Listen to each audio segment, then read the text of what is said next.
What's up, members? So we are building this Microsoft position. If you look here, it's 31% of the portfolio. Currently $67,000 invested. Microsoft cost basis $416 per share. It has finally found some life here. Went as low as 380s. Now it is retesting 400. So let's see what it does here. Google, we're going to continue holding on to this position. FSPGX, I'm going to continue buying $500 every single Monday. We want this to be about $100,000 cost basis for FSPGX. We're still trying to maintain that 50% of account in FSPGX, but because of this dip buying opportunity on Microsoft, I'm going to continue to buy this dip. So let's see how it plays out. Starbucks, I'm just going to hold for now. It's trading almost near $100 per share. We were up about a total of 13%. UnitedHealth Group, though, I'm going to watch. I want to see what it does when it hits this $300 per share. I might offload some UnitedHealth Group when it retests $300, just waiting for that to come. Let's hit a few stocks here right now. You guys know my thesis on Microsoft, but I just want to bring it up in case you're new. If you're looking here, Microsoft here, we are playing this bounce. We have been watching Microsoft over the last couple of years, and every time that it is traded at the bottom of this channel, it has bounced up. So that's what we're looking for. We are buying this dip right here, looking for this move back up into the 470s. That's what we want. If we can get that move back to the 470s, even from $400 per share, that moves up to a 17% move.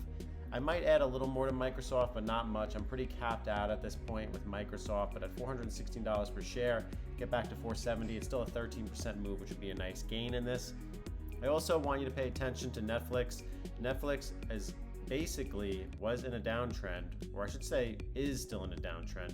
But if you look closer, you can see little nitty details right here. We're still not out of this channel, so we got to be careful. This could reject here. We got to be cautious here. Watch this level. Is it going to reject? But the big thing you can see here on the 3-month channel is you have this support level at $80 per share. Now we need to see, is this going to hold? Because you have this massive rejection from 80 down to 75. Let's see if we get pullbacks from $83 pulling back to here. I already have a position in Netflix. I'm watching. I am still bag holding this. We're up around $87 per share. So we're going to continue to watch this and see what it does, but it needs to hold that $80 per share. I do believe we can get a move back up to this $95 per share. Watching this, if we can get up here, it's still a 13% move. All depends on that Warner deal. So we'll see what happens with that. Also, I just want to go over some stocks that I sold in the past. I'm so glad that I took the loss on Klarna. Klarna was a big loss, and we sold this around $35 per share, something like that. It is sold all the way down to $14 per share. This is why you need to cut the loss when a stock is not going your way, because otherwise I would have been down over 70%. So I'm glad I sold this. Don't have to worry about it anymore. But Klarna is interesting down at these $12, but I'm not going to trade it anymore. I'm happy I got out. That was a nice thing right there.